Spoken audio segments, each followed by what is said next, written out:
My wife put the final moving box on the steps of our new home, and I sighed. This place was a beaut. Aside from the absurd amounts of black mold and the overwhelming smell of death, this place was a beaut. I'd be giving my wife a scraping tool and putting her to work on the mold. I'd also give her a magnifying glass and tell her to seek out that which had died. She'd get it done. She was my frazzled and skinny servant. That was the bond of the rings we wore, our marriage rings. In a secret language that I wrote for us, which sounded an awful lot like Chinese, I yelled at my wife. I said something along the lines of, "These boxes no inside yet, you think I work and make big buck for you sit on ass?"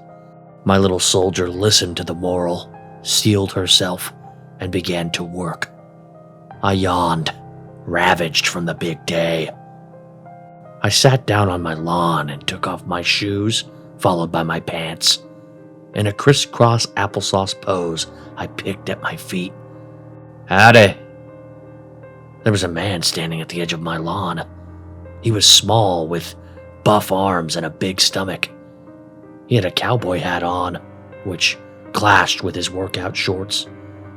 It was an odd but fun look, and he was the most handsome man I had ever seen. "You moving in today?" Startled by the question, I cycled through many conversational stances that I had locked away in my noggin. I usually went with guard dogs, so I scared people off and never had my ass taken by a man again. But given my new chill mood from picking my boils off of my toes, I decided I'd go with fawn. Like a baby deer, I replied. "What's a hottie like you asking for?" Fuck! I had shot past fawn straight into temptress. I meant to be friendly, not let this guy know I could be taken. I didn't want that. I cleared my throat. "I mean, yes, I am moving in with my wife. I have a wife. See, she's right there." My dead-eyed woman was just beginning to move the boxes. The neighbor laughed. "Making your investments work for you, I see." I smirked and nodded. This guy got it. My entire philosophy. After a whistle, I barked at my wife in our language, and while holding two boxes, she dipped her knees forward in a curtsy for the neighbor. He turned to me. "Thank you for the show of respect, sir. Neighbor, why don't we break in that new house of yours with a game? I could get all the fellas together." A game? With men? He wanted to play a game in my home, with a bunch of guys in there. That sounded risky. They could easily overpower me. They could do whatever they wanted to me. I'm just one guy. I was in. Yes, sounds like a dream. Damn it. I kind of slipped into temptress, but I still maintained fawn. Good job. The man dipped his cowboy hat and walked away. The sound of his flip-flops hitting the pavement lulled me into a chill state of picking my sores and barking at my slave wife. I sent my wife down into the basement. She had taken her magnifying glass and flashlight into the maze below to search for death. It would probably take her ages with all of the shit left down there from the previous owner.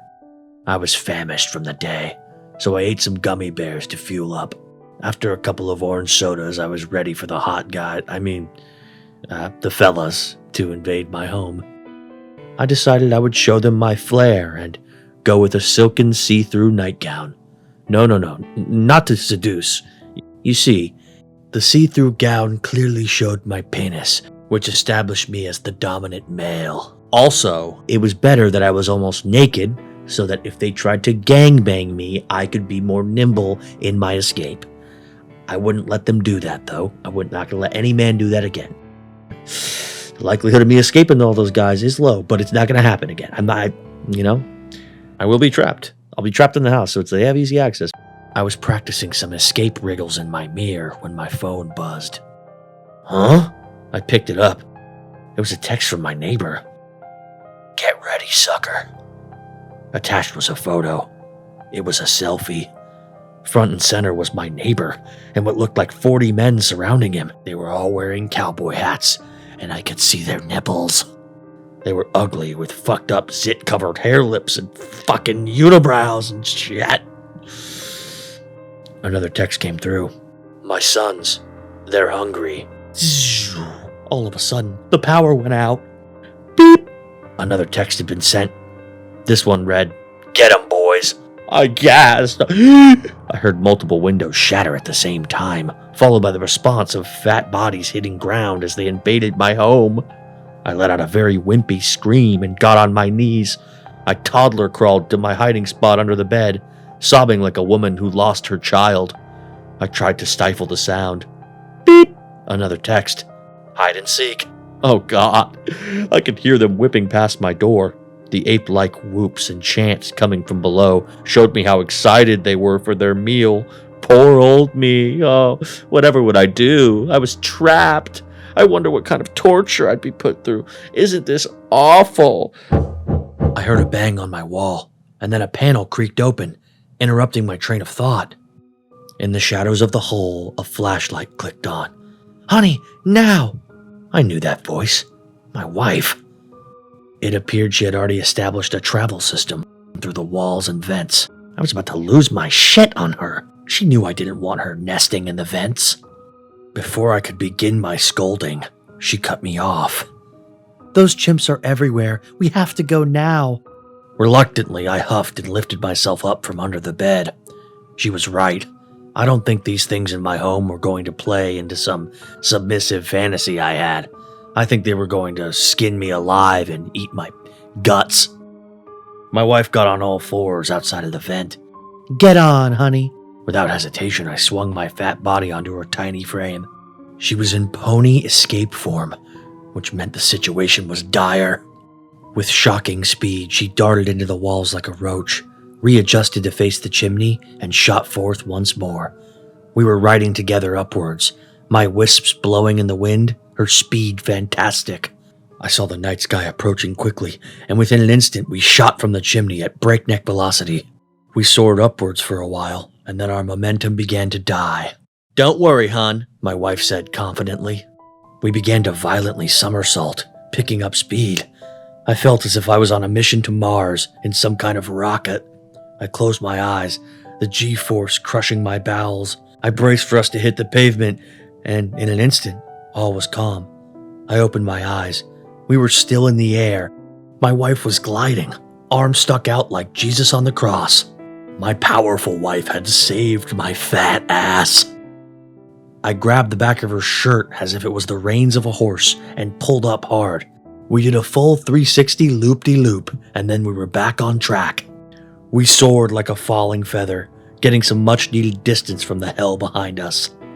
I took a peek at the house and saw that the savages had consumed the entire home.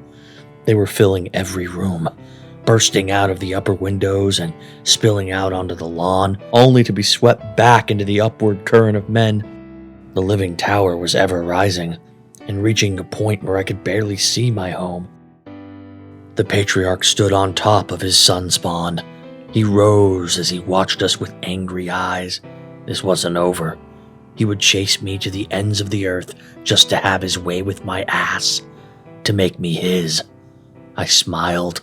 The thrill of the chase had filled my nuts with a tingle. Giddy up now, girl, to the end of the world with us. With a hard punch to my wife's ribs, which elicited a crack, we slowed in the air for a moment, and then she took off like a fighter jet.